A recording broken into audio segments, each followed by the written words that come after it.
What it do, crazy cats? What it do? My name, of course, is Doug, and we are gonna get our turret to fire at us when we're gonna get our turret to fire at us. Before I get started, I don't like how this looks, so I'm just gonna grab these, delete them, and I'm just gonna grab all this. I'm gonna comment it by hitting C for Charlie, and I'm gonna call this turning speed because I want to know what does what and where within Blueprint. I like commenting. You really should get in the habit of commenting as well, crazy cats. So, let's get started. I'm going to create another. This time I'm going to set it up via another custom event because, of course, I want you to get into the habit of using custom events as much as possible. So let's get started with that. We're going to call upon a custom event. I'm going to call this Fire at Will. Huh. I once knew a guy named Will. I don't know why I called it that. Whatever. Fire at Will. Buh. That was the guy. Like, I knew him from college. Anyway, I'm going to have a delay. I'm just going to hold down D for delta and left click for the delay. I'm going to connect these two up. And for our duration, guess what? We have a fire interval. We're going to control, left click, drag it out, put it into there. And there we have our fire interval. And that's going to be the duration for the delay. Now we're going to spawn actor from class. So let's on completed. We're going to drag this out. Spawn actor from class. And what are we spawning? Well, we're going to spawn projectile class. What kind of projectile class, Doug? That is a very good question. I wonder. Oh, let's see. Let's see what we want. That is such a nice grenade. I'll just use the first-person projectile. Actually, yeah, first-person projectile. Let's do that. There you are.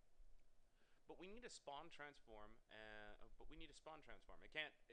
What we have so far just won't spawn the actual thing. So, in order to do that, we need to get our cannon again. So I'm just gonna hold down Control, left click. Control, left click, drag it out. Get. I'm gonna drag this out, and I'm gonna type in get socket transform. Socket transform? What socket transform, Doug? Well, remember in the static mesh editor, if I double click on the tank barrel, you see this little fire socket thing that I set earlier when I created it? We're gonna get that transform. And how did I spell it? Okay, yeah, fire socket. Okay. So socket name is going to be fire socket. And that's gonna be our return value. Alright. Now that we have that said and done, let us now do this. We're going to call it from here. So after that's done, we're just going to take rot range and then fire at will. So we're going to compile, we're going to save, we're going to close this, and I'm going to move this up a little. There we go. Just going to move it up. And we're going to play. And as you can see, we're firing. Our tank is firing. It's firing the great balls of doom. But there's a problem to this.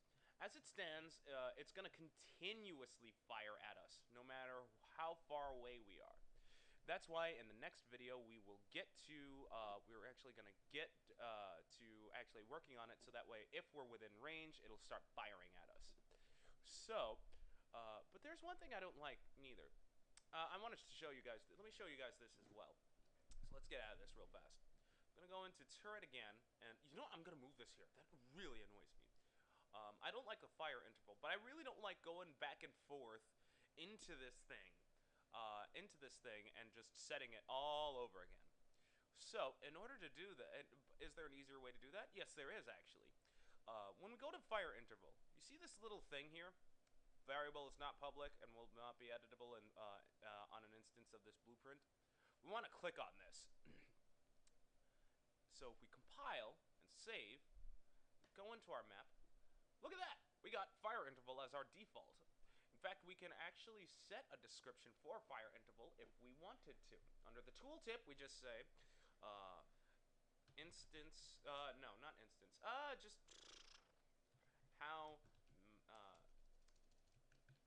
duration of fire. I don't know. Duration between firing. Let's just say that. Duration between firing. There. So we compile, we save, and if we go over and if we hover over fire interval, we see what we typed. All right. So let's just say 0.5. Why not? So play. Oh, look, it's firing faster. All right.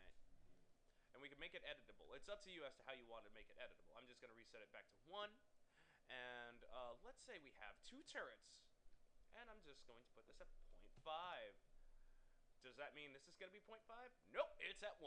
So if we play again, we see that one's firing a lot quicker than this one. That's what it means to have an editable thing. So I'm just going to delete this, and I'm going to end this video right now, and I'll see you, Crazy Cats, in a little bit where we actually get, when we actually set it, so that way if we're within the range, start firing at us. I will see you, Crazy Cats, later.